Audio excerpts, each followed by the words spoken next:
বাংলাদেশের এমন কোন ঘর থাকবে না যেখানে জামাত ইসলামী পৌঁছাবে না। শান্তির জন্য কল্যাণের বার্তা নিয়ে সারা বাংলাদেশে সর্বত্র ইসলামের দাওয়াত পৌঁছে যাবে গণতান্ত্রিক পদ্ধতিতে। শুনিয়ে যাই কোরআন সামনে নিয়ে আপনাদেরকে, এই গণতান্ত্রিক পদ্ধতি মধ্য দিয়ে কোরআনের আইন বাংলাদেশে প্রতিষ্ঠা করার জন্য যদি 100 বছর জামাত ইসলামীকে অপেক্ষা করতে হয়, জামাত ইসলামী 100 বছর অপেক্ষা করবে, তবুও সন্ত্রাস এবং চরম পন্থা অবলম্বন করবে না, করবে না, করবে না। আমাদের অসংখ্য সাহিত্য ভান্ডার আছে, বললে হবে না জামাত ইসলামী কোন ইসলামী দল নয়।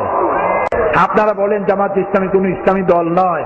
আল্লাহকে ভয় করুন, কিয়ামতে আসামি হতে হবে, আসামি হতে হবে, আসামি হতে হবে ইনশাআল্লাহ।